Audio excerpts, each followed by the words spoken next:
दिल्ली में दिल दहला देने वाला एक्सीडेंट हुआ है। यहां पर एक ट्रक ने एक बाइक सवार को कुचल दिया। सुबह 9 बजे के करीब 22 साल का एक युवक अपने दोस्त के साथ कहीं जा रहा था, तभी एक ट्रक ने उसकी बाइक को टक्कर मारी। टक्कर मारने के बाद भी ट्रक ड्राइवर ने ब्रेक नहीं लगाई और बाइक सवार को कुचलता हुआ वहां से फरार हो गया। पूरा हादसा सीसीटीवी में रिकॉर्ड हुआ है, जिसके आधार पर ट्रक ड्राइवर की तलाश की जा रही है और घायल का अस्पताल में इलाज चल रहा है। मुंबई में बोरीवली रेलवे स्टेशन पर यूथ कांग्रेस के एक कार्यकर्ता को बचाने के लिए जीआरपी के 2 जवानों ने अपनी जान खतरे में डाल दी। सोनिया गांधी के खिलाफ ईडी की कार्रवाई को लेकर एक कांग्रेस कार्यकर्ता रेल की पटरी पर विरोध प्रदर्शन कर रहा था, लेकिन सामने से ट्रेन आते देखकर दोनों जवानों ने अपनी जान की परवाह करते बगैर कार्यकर्ता को उठाकर प्लेटफॉर्म पर चढ़ाया। तुरंत ही खुद भी प्लेटफॉर्म पर चढ़कर अपनी जान भी बचा ली। विजयवाड़ा में शराब की बोतलों पर रोड रोलर चलाया गया। अलग अलग ब्रांड्स की शराब से भरी हुई हजारों बोतलों जमीन पर रखी गई और उनके ऊपर रोड रोलर चला दिया गया। पुलिस के मुताबिक 62,000 शराब की बोतलों को नष्ट किया गया। नष्ट करने के बाद पुलिस ने डिस्ट्रक्शन सर्टिफिकेट भी दिया, जिसके बाद एविडेंस के तौर पर इसे इस्तेमाल किया जाएगा। आंध्र प्रदेश के एलूरू में भारी बारिश की वजह से नदी नहरें सब उफान पर, सड़कों और पुल के ऊपर से बह रहा है पानी। कन्नापुरम गांव के पास पानी के तेज बहाव के बावजूद एक कार ड्राइवर ने पुल पार करने की कोशिश की, जिसके बाद कार का बैलेंस बिगड़ गया।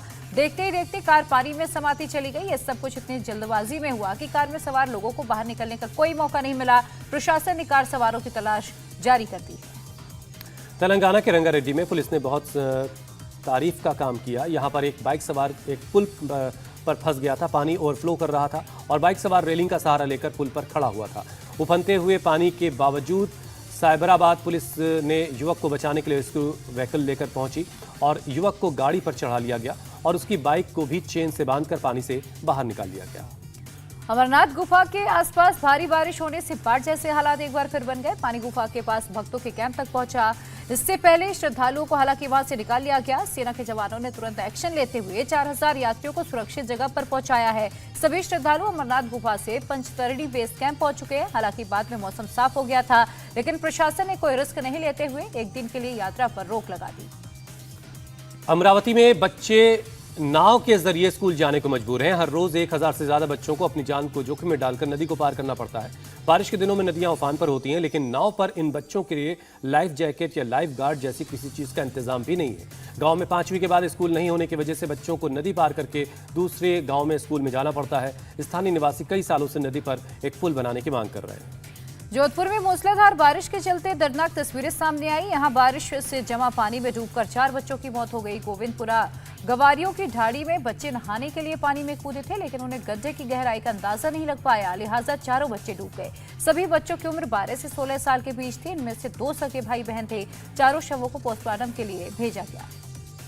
यूपी के पूर्व मंत्री गायत्री प्रजापति की बेनामी जमीन को ईडी ने अटैच कर दिया है। ईडी ने लखनऊ के मोहनलालगंज में प्रजापति की जमीन को अपने कब्जे में लिया। पूर्व मंत्री ने यह जमीन अपने नौकर के नाम पर ले रखी थी। ईडी ने अब तक प्रजापति की 90 करोड़ रुपए की संपत्ति अटैच कर दी है। ये संपत्तियां मुंबई, अमेठी, सुल्तानपुर, लखनऊ और कानपुर में है। प्रजापति पर मनी लॉन्ड्रिंग केस में यह कार्रवाई हुई है। भागलपुर में एक चोरी के मामले को लेकर 2 समुदायों में जमकर मारपीट हुई। एक डिलीवरी बॉय ने एक समुदाय के व्यापारी के कपड़े चोरी कर लिए और उसे दूसरे समुदाय के व्यापारी को बेच दिए। इसके बाद पहले समुदाय के लोगों ने डिलीवरी बॉय की पिटाई की और जहां कपड़ा बेचा गया था वहां पर भी जमकर हंगामा किया, मारपीट की। सूचना मिलने पर पुलिस मौके पर पहुंची। दोनों पक्षों के बीच सुलह करवाई। पुलिस ने डिलीवरी बॉय को चोरी के सामान के साथ गिरफ्तार कर लिया। हरियाणा पुलिस ने नूह के रोहिंग्या शिविरों में तलाशी अभियान चलाया। नूह के एसपी ने बताया कि हमारे पास रोहिंग्याओं का सारा डेटाबेस है और हमने उनके शिविरों में एक विशेष तलाशी अभियान चलाया। इस बात की जांच की गई कि इन शिविरों में कोई असामाजिक तत्व तो पनाह नहीं ले रहा। पुलिस के मुताबिक नूह, शाहपुर, नगली, पुन्हाना, चंदेनी और फिरोजपुर में रोहिंग्याओं के शिविर हैं। यहाँ पिछले कई महीनों से कुल 1,771 रोहिंग्या रह रहे हैं।